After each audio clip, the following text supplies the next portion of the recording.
Bonjour à toutes et à tous, c'est Romain Daubry, consultant pour Bourse Direct. Nous sommes le jeudi 15 mai, il est 15h45 et les indices américains ouvrent sur une note un peu mitigée à la veille de l'échéance technique des marchés dérivés du mois de mai. Merci à toutes et à tous pour vos likes, partages et retweets. Pensez à vous abonner à la chaîne Bourse Direct YouTube et puis à nous suivre sur nos comptes Twitter respectifs pour plus d'informations sur les marchés et ne ratez aucune publication. Eh bien, donc effectivement, une fin de semaine avec un peu moins de momentum. On voit plusieurs signaux d'épuisement, d'essoufflement qui se mettent en place après le rallye tonitruant qu'on a connu au mois d'avril. Pour l'instant, on manque un peu de carburant. On a toujours ce déficit d'intérêt du côté des marchés dérivés. On va commencer par ces éléments-là, puisque, eh bien, on a construit absolument aucun intérêt sur le CAC 40 pendant toute la période depuis l'échéance du 17 avril dernier. On a sur l'Eurostoxx de la même façon entamé l'échéance d'avril avec 2 385 000 contrats. Hier soir, on a 2 374 000 contrats ouverts. On valait au début de l'échéance 4 961, on vaut 5 400 points. On a pris 450 points avec eh bien, un déficit de 10 000 contrats. On n'a pas eu de soutien du tout dans ce mouvement. Encore une fois, et je le répète systématiquement, ça n'est pas un signe de baisse en soi. La preuve, on a pu monter régulièrement, mais cette divergence et cette absence de grosses mains, de gros acteurs dans le soutien de ce mouvement laisse à penser qu'on va avoir des petites phases de consolidation. Par ailleurs, sur le S&P, même chose du côté de la position ouverte, c'est même encore un peu plus flagrant. On a entamé l'échéance du 17 avril donc, avec 2 225 000 contrats ouverts. Hier soir, on en a 2 117 000. Donc pareil, plus de 100 000 contrats détruits au cours de ce monumental rebond. On était à 5 158 au moment de l'échéance dernière et on est à 5 900 points quasiment hier soir, 5 892. Donc on a cette divergence et donc qui m'incite un peu à la prudence, d'autant plus qu'on commence à manquer de momentum et qu'on a atteint des cibles graphiques qui étaient importantes. Du côté des couvertures, l'énorme complaisance que je décrivais précédemment est en train de se gommer un petit peu. En revanche, sur le S&P, on a un ratio put-call pour le mois prochain, donc échéance de juin, échéance majeure, échéance trimestrielle, de 0,88 pour commencer l'échéance, tout en haut de marché. C'est quand même assez optimiste. Ça n'est pas complaisant, mais c'est assez optimiste. Sur l'Eurostoxx, le ratio put-call, il n'est plus à 0,67 comme sur l'échéance en cours, il est à 0,92, 0,93. Donc ça reste optimiste, mais on n'est plus aussi complaisant qu'on l'était manifestement sur l'échéance en cours. Et puis sur l'indice CAC 40, on a aussi retrouvé un petit peu d'équilibre dans le ratio put-call puisqu'il est à 0,73 contre 0,5 hier soir sur le mois en cours, donc 0,73 sur le mois de juin. Donc on est quand même très optimiste, tout en haut de marché, et on a atteint des cibles graphiques, on va aller regarder ça dans un instant. Pour ce qui est du calendrier, on attend ce soir le discours de Jerome Powell. Je pense qu'on n'aura pas de changement majeur dans cette intervention, mais ce sera à surveiller bien entendu comme toujours. On aura donc demain, vendredi 16 mai, l'échéance technique des marchés dérivés du mois de mai, une échéance qui est une échéance mensuelle, mais on sait comme souvent que ça peut être un pivot de marché. Or, on a déjà formé un beau rallye, donc si le moment venait pour prendre du bénéfice ou eh bien laisser clôturer des positions, ça pourrait être ce moment-là. Pour l'instant, on n'a pas plus d'éléments que ça quant à l'évolution d'un retournement de tendance, mais on va aller voir quelques petits signes de faiblesse qui s'accumulent. La semaine prochaine, on aura comme publication majeure lundi, l'indice des prix à la consommation en Europe, donc le chiffre d'inflation européen. Le jeudi, toute une batterie de PMI, donc indice des directeurs d'achat, que ce soit manufacturier ou dans les services, en France, en Allemagne et aux États-Unis. Donc, série de publications qui sera un peu au cœur de la semaine prochaine et probablement les plus importantes. Et puis, on aura l'IFO du climat des affaires en Allemagne qui sera publié jeudi aussi. Et on terminera cette semaine avec le PIB allemand, si je ne vous dis pas de bêtises. La semaine prochaine, oui, on n'aura pas beaucoup d'autres éléments majeurs. Je fais une petite vérification quand même pour ne pas vous donner de mauvaises informations.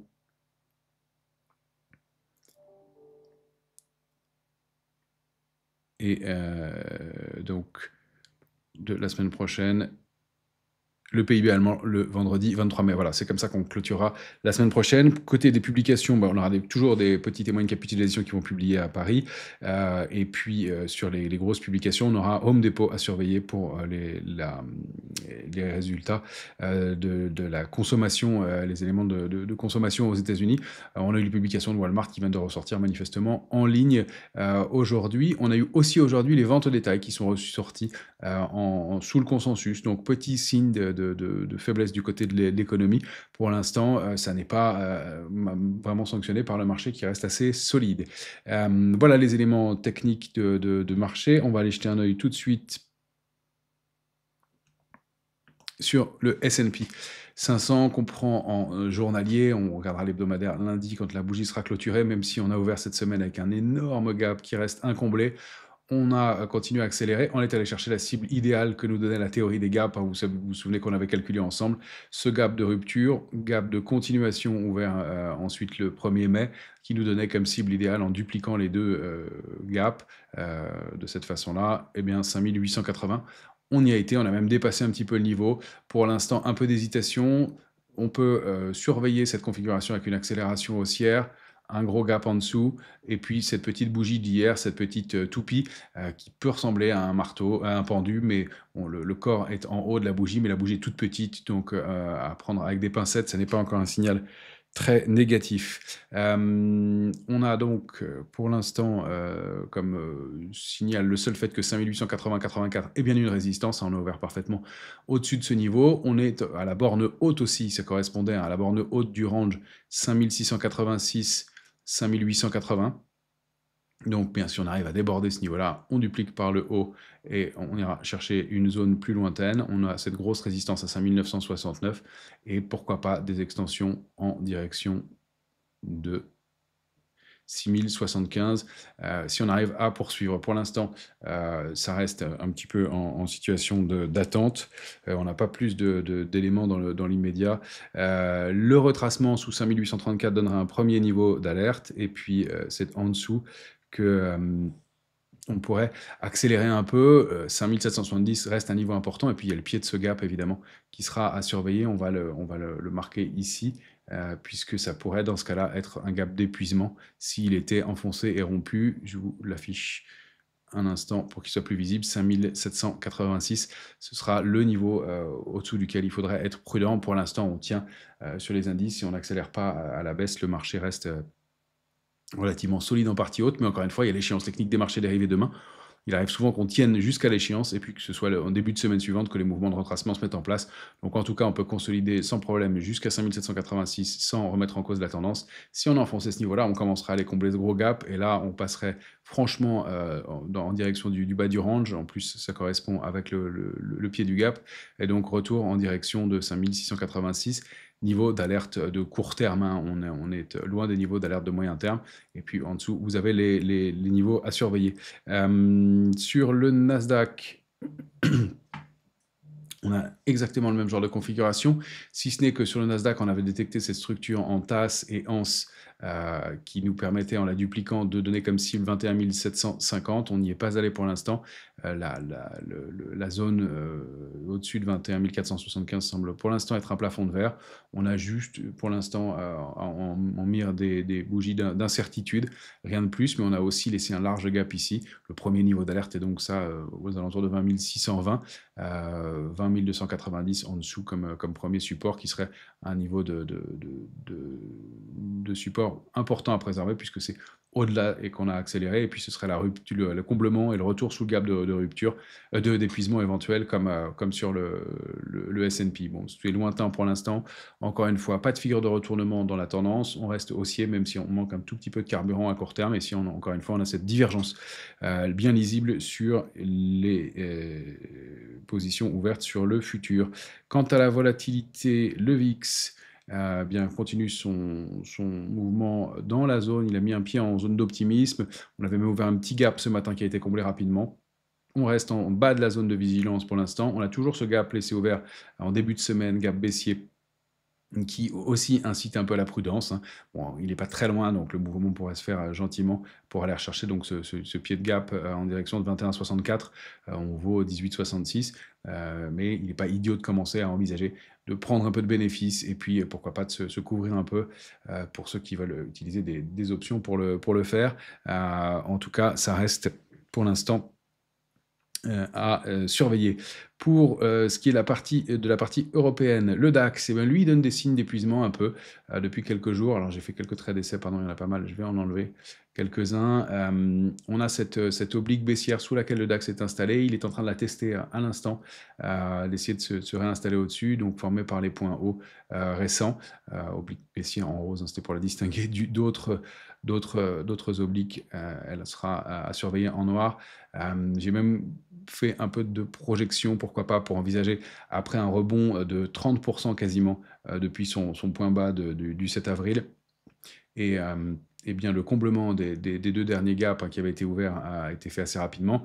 Fait une petite projection sur une éventuelle épaule, tête, épaule qui se formerait ici, et pour une sortie par le bas mardi 20 mai. Bon, c'est pas prédictif, c'est juste pour avoir une feuille de route. Pour l'instant, elle est complètement en train de s'invalider. Si on repasse cette oblique baissière et surtout si on arrive à déborder 23 695, on va pouvoir continuer à accélérer à la hausse. Je ne sais pas si on ira chercher 24 635 tout de suite, mais on peut envisager la duplication de la zone actuelle au moins, c'est-à-dire des extensions en direction de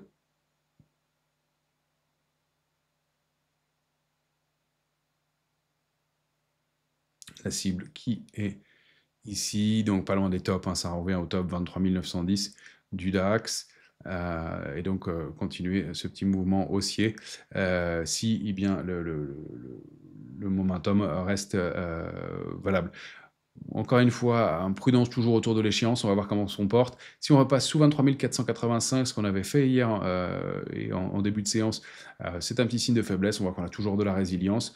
Encore une fois, un mouvement de retracement, donc avec cette structure éventuelle, on renverrait vers 22 100 points. Ça fait 5-6% sur les niveaux actuels, après un rebond de 30% en 23 séances. C'est pas surréaliste d'envisager une correction, une consolidation 5-6%. Ça reste assez raisonnable et ce serait d'ailleurs le test d'un niveau d'alerte de moyen terme, donc ça paraîtrait assez légitime. Pour l'instant, ce qu'on peut dire aussi du DAX, c'est qu'il a rompu la ligne de tendance haussière qui était active depuis le 9 avril, a testé une fois, deux fois, trois fois, quatre fois, presque ici, 5 fois ici, et rompu donc au cours de la séance du lundi 12 mai. Donc on a la fin d'une tendance haussière, on n'a pas de signal de retournement encore, juste de quoi se dire qu'on peut encaisser un peu, prendre du bénéfice. C'est le retour en clôture sous 23 485 qui serait une première alerte, et puis la rupture de 23 200 qui donnerait vraiment un signal assez négatif. Le reste, c'est des lignes d'essai avec donc la cible que vous avez ici. Sur l'Eurostoxx, on avait bien identifié sur l'indice le niveau de 5400 points, qui était un plafond de verre indiqué par les options. On en avait parlé ensemble en début de semaine, mais on a buté dessus, hein, 3 ou 4 séances. On n'a pas de figure de retournement non plus. On a cette ligne de tendance haussière qui est elle aussi rompue depuis aujourd'hui. Pas de signe de baisse méchant. Les niveaux techniques, vous les avez. Si on passe 5424, c'est 5544. Si en revanche on vient à rompre 5327, eh bien, dans ce cas-là, c'est 5228. Premier niveau d'alerte à l'ère de court terme, l'alerte de moyen terme est lointaine, hein, c'est 5086, ça reste haussier. Et puis on va aller jeter un œil du côté de l'indice CAC 40 cash. Eh bien, l'indice CAC 40 aussi a rompu une petite ligne de tendance haussière de plus court terme. Il est toujours au-delà du dernier gap ouvert, mais on a voilà, ce petit avalement baissier qu'on a formé hier. On a formé aussi cet avalement baissier sur le DAX. D'ailleurs, j'avais oublié de vous le montrer hier.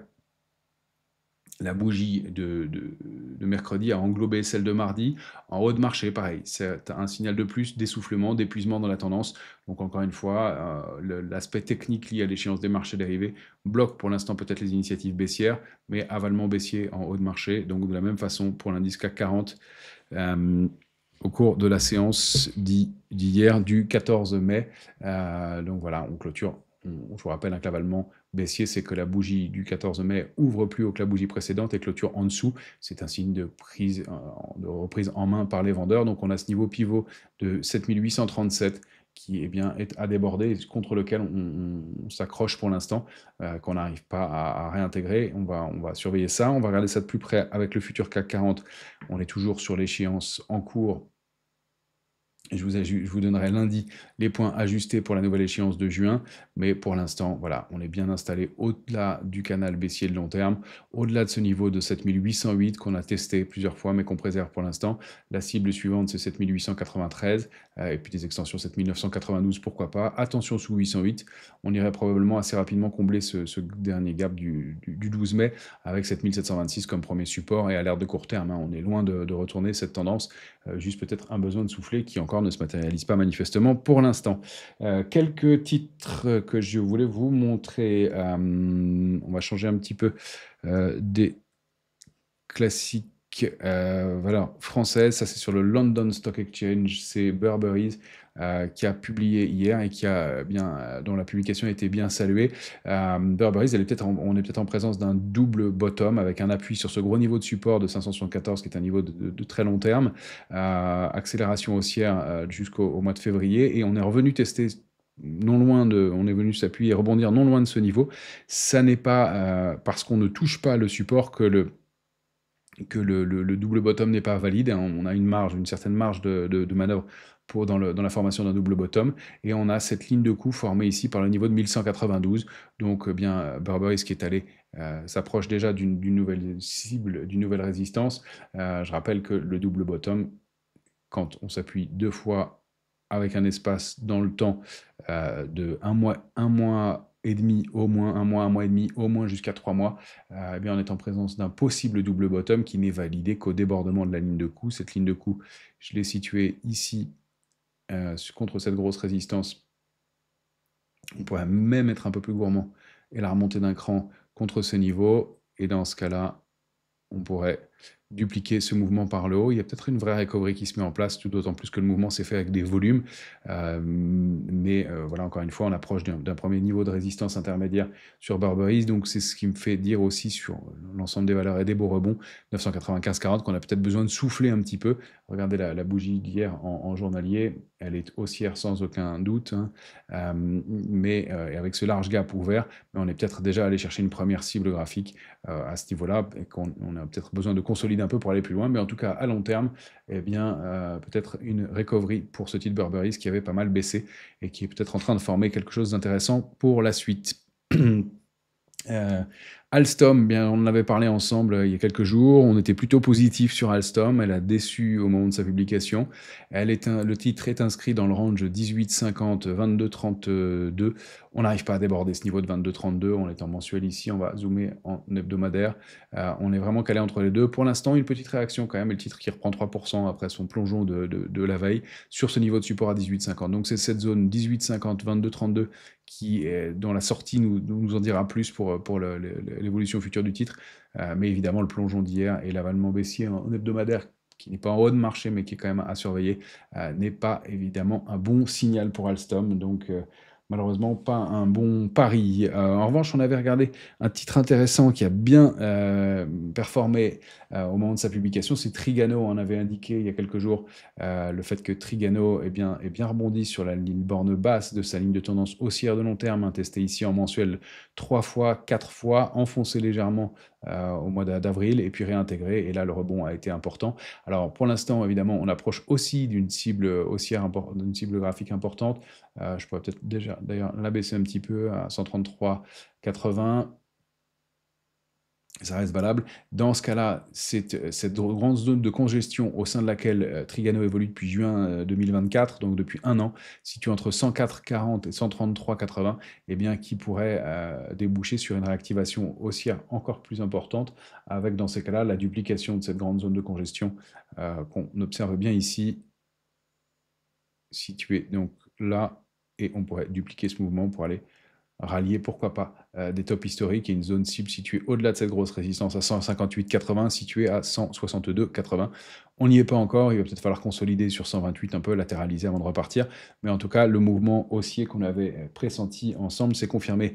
Un titre dont je ne parle jamais à tort, qui a très très bien performé ces dernières semaines, c'est Bouygues. Voilà le graphique de Bouygues en mensuel. Bouygues, évidemment, elle n'avait rien fait de 2018 à octobre 2020, novembre 2023.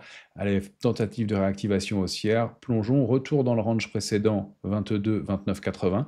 Et le retour à l'intérieur du range était intéressant puisqu'on avait préservé la médiane du range et le parcours haussier s'est mis en place. On peut voir donc une première cible graphique qui a été atteinte, probablement la duplication du range 29, 80, 34, 40. Mais le parcours reste haussier pour le titre et on peut envisager sur Bouygues des extensions jusqu'à 42, 75, pourquoi pas.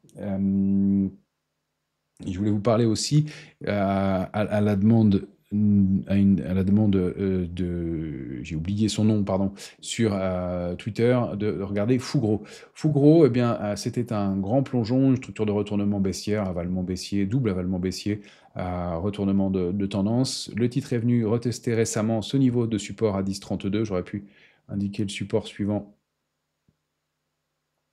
qui est situé à 8,88, mais on a bien préservé ce niveau en mensuel, on le voit ici, on va zoomer en hebdomadaire. Ce qui est intéressant, c'est que Fugro a formé un petit avalement haussier la semaine du 5 mai, et puis accéléré à la hausse cette semaine, ouvert en gap, pour l'instant comblé.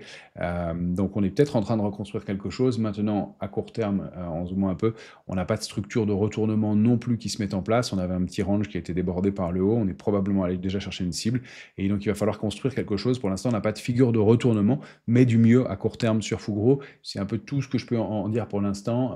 Préservation d'un niveau et avalement haussier pour voir les choses du côté optimiste. Je regarde s'il n'y avait pas une oblique baissière, peut-être si, tester une fois. Fausse sortie ici, 2 fois, et on serait peut-être en train de la tester pour la 3e fois. Donc c'est aussi un des éléments à surveiller à court terme. Pour l'instant, pas plus d'éléments de retournement de tendance sur le titre Fugro, mais ça reste quand même une configuration intéressante. Voyageurs du monde, je voulais vous montrer aussi des plus petites capitalisations dans ce marché, dont on sait qu'il est, alors qu'on sait que le CAC Small est bien entouré. Voilà Voyageurs du monde graphique. On va commencer par le graphique mensuel. C'est un titre qui avait un parcours haussier significatif, plongeon et rupture du canal haussier de long terme. On est allé chercher un niveau de support, ou en tout cas on s'en est approché. Plutôt ici ce niveau de support, je suis en train de le réajuster, voilà, 120, on avait rebondi et on a cette grande zone de congestion, donc 120, 156, 80, or on se rapproche de ce niveau en séance 156, 80, donc peut-être une réactivation aussi intéressante pour un voyageur du monde qui revient tester ce gros niveau de résistance, et donc on a toute cette longue congestion qui date de août 2024, donc 9 mois de gestation pour éventuellement réactiver une dynamique haussière et aller dupliquer cette large plage par le haut. La première cible, on verra si on arrive à dupliquer tout ce mouvement par le haut, mais pour l'instant, la publication est bien accueillie aussi. 3,78 de hausse pour le titre, et donc une cible qui pourrait l'entraîner jusqu'à 176,40 dans un premier temps au moins, et donc confirmer la réactivation d'une dynamique haussière qui était en panne depuis quelques temps, et après un beau rebond, d'autant plus qu'on est allé chercher la borne basse du range précédent, et que dans le trou d'air suivant, on n'a pas été le tester, toujours un signe intéressant de force, à mon avis, à regarder, donc on peut conserver. Du côté des mauvaises réactions, on a Ubisoft. Alors je l'analyse rarement avec vous parce que c'est vraiment une recovery qui se met en place. On avait une tentative de sortie d'un biseau baissier. Pourquoi je vous le montre? Parce qu'on est venu s'appuyer dessus parfaitement sur la borne basse de ce biseau. On va zoomer en journalier sur Ubisoft.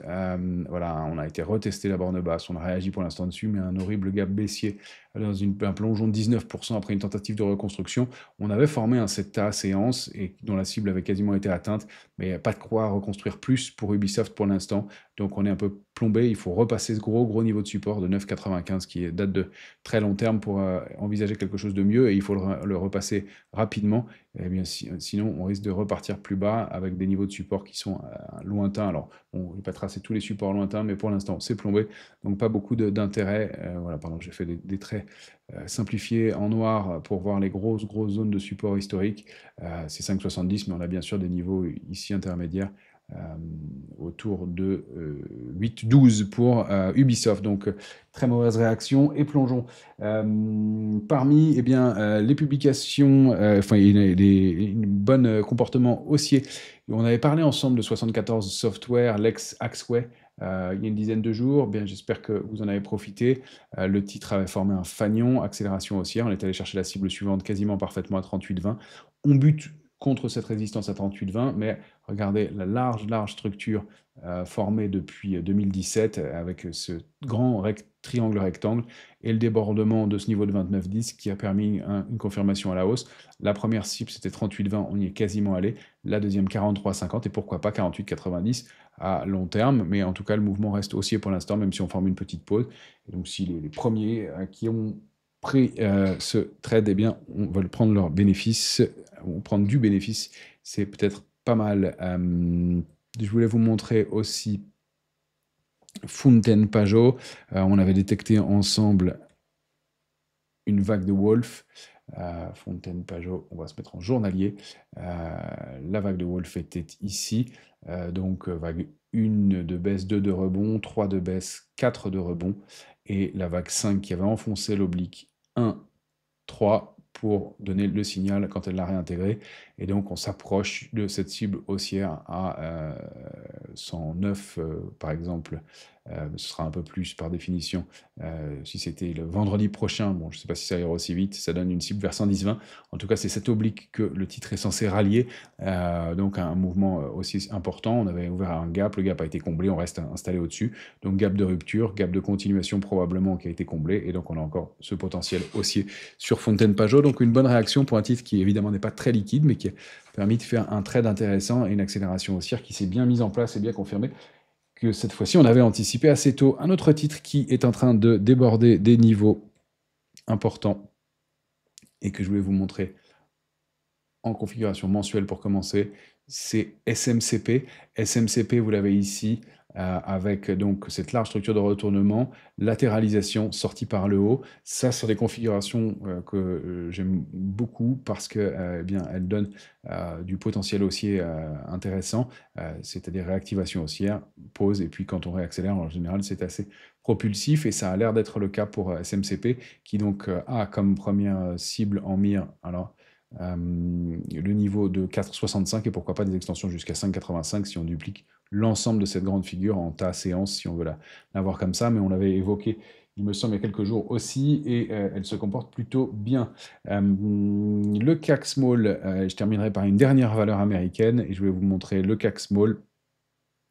Le CAC Small est bien en train de sortir, et bien confirmer sa sortie de ce grand triangle symétrique par le haut. Je vous rappelle que le potentiel reste important. C'est donc l'indice qui surperforme nettement à Paris pour l'instant, et donc toujours de l'activité sur ces petites et moyennes capitalisations. Donc encore une fois, la sortie est en train de se matérialiser.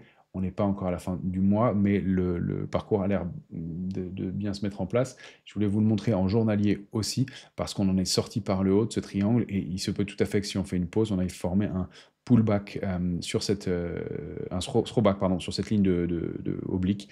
Donc pourquoi pas une petite pause pour repartir encore mieux. C'est aussi un possible signe de force dans cette tendance, mais aussi un petit ou signe possible d'essoufflement à court terme. Moi aussi, je suis essoufflé, manifestement. Et puis, je voulais vous montrer un dernier titre, enfin, un saut du côté des matières premières. Le pétrole, comme je vous le disais, je restais baissier sur le pétrole, et l'ETF Como a bien buté sur l'oblique baissière qu'on avait commenté ensemble en mensuel, hein, dont on avait bien identifié, qui est actif depuis juin 2022. Plongeon, retour sous cette oblique, on a stabilisé, on a tenté de réintégrer l'oblique, et pour l'instant on bute contre ce niveau-là. Le plongeon du pétrole avec les augmentations des stocks de pétrole et annoncées hier, entre autres, eh bien, on fait plonger le Brent, et qui reste donc baissier, comme on l'avait indiqué. Toujours hein, donc la borne basse de ce canal baissier, c'est le WTI que je voulais vous montrer, qui était plus propre, à mon sens, en hebdomadaire. Voilà, toujours baissier, donc avec une baisse un peu plus modérée sur le WTI pour l'instant, mais on a bien rompu ce grand triangle rectangle par le bas. La cible elle est toujours située à 41,80, sauf à former une figure de retournement de tendance, et pour l'instant, on ne l'a pas, même si on a préservé cette petite oblique intermédiaire là qu'on avait identifiée ensemble précédemment. C'est 52,60 le niveau intermédiaire, ou sinon, il faut réintégrer 66,75 pour invalider le mouvement baissier. Et puis, comme je vous disais, on va terminer par une valeur américaine. J'en regarde, enfin, je vous en propose rarement, sauf quand il y a une configuration intéressante, mais là, l'annonce des contrats avec entre les États-Unis et l'Arabie Saoudite, eh bien, donne une possibilité de réactivation haussière pour Boeing que vous avez ici avec une vue de long terme, hein, depuis avril mars 2020. Le titre ne fait rien avec tous son parcours désastreux et tous ses problèmes techniques. Eh bien, le titre est bloqué entre 121 et 260,50. Mais là, l'annonce de ces contrats eh bien, a fait réagir le titre. Or, on a vu qu'on avait été bien chercher borne basse, haute, et cette fois-ci, on n'est pas allé chercher la borne basse, même si on s'en est approché au cours du trou d'air du mois d'avril, et on forme peut-être une structure de retournement tordue, je vous l'accorde, mais en épaule tête, épaule inversée, avec une épaule droite qui a débordé l'autre. Mais en tout cas, cette ligne de coup a bien été débordée avec du volume, on l'accélère à la hausse, et donc on a en mire, pourquoi pas, 213 et 239,40, et surtout un momentum qui pourrait se recréer pour aller sortir enfin de cette large congestion, ce qui permettrait, eh bien, pourquoi pas, dupliquer ce très large range. Je vous laisse faire le calcul vous-même de la cible potentielle. On n'y est pas encore, mais c'est peut-être une recovery qui se met en place, et donc on peut observer assez tôt pour un investisseur de long terme sur Boeing. Voilà les quelques éléments que je voulais vous montrer pour cette fin de semaine. Pivot autour de l'échéance technique des marchés dérivés, donc qui se tiendra demain, vendredi 16 mai. À voir, encore une fois, prendre un peu de bénéfices. Pour l'instant, on n'a pas de signaux baissiers, mais ce manque de momentum est à considérer. Ça pourrait donner des mouvements de retracement un petit peu violents. Pourquoi pas? Excellente fin de semaine à toutes et à tous.